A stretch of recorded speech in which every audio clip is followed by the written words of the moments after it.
За чуулганаас тэр эдийн засгийн байнгын орлого шилжүүлсэн. Төсвийн байнгын орлого татврын асуудал дээр санал төгөлтэй гаргаж өгөө гэсэн. За би одоо дэгийн хууль ярьж байгаа шүү. Одоо энэ тамгын газрынхнаас хэн байгаа нь тэр тамгын газраас надад хариулна шүү. Хууль зүйн байнгын орлого эрүүгийн үйл дээр санал төгөлтэй гаргаж өгөө гэсэн.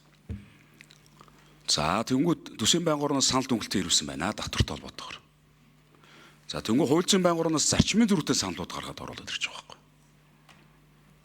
Тэгэхээр эн чинь үзэл баримтлалын хүрээнд болж байгаа юм. Тэгээ бид нар энэ чинь дахиад тэр зарчмын хүрээнийх орж исэн саналууд дээр санал ураад явахаар дэгийн хууль зөрчихгүй юу? Болцоод байгаа хгүй юу та. Тэгээ энэ дээр бас тамгын газрын хариугаа өгөөрэй.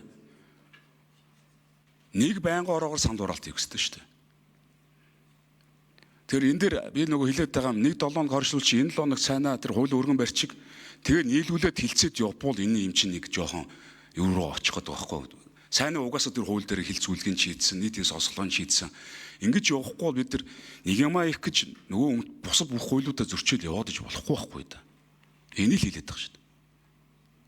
Зөв буруугийн асуудал биш юм. Аливаа тамгын газар тайлбар өгөөрэй.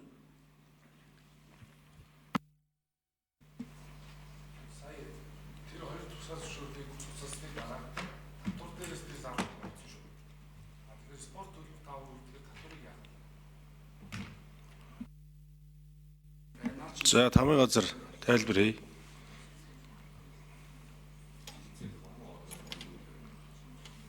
За хамгийн нэгдүгээр микрофон.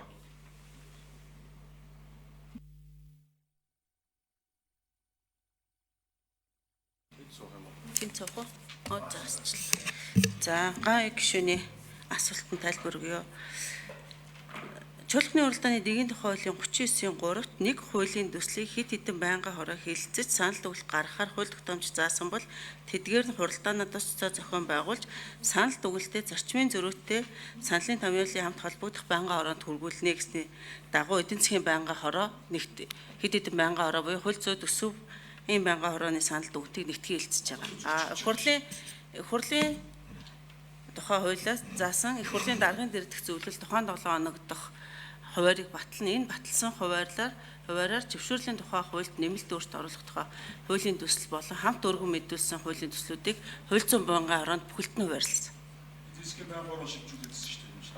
Эдийн засгийн байнгын хороо болон холбогдох байнгын хороонд шилжүүлээд зөвшөөрлийн хуулийг болон хамт өргөн мэдүүлсэн хуультай хамт тэгээд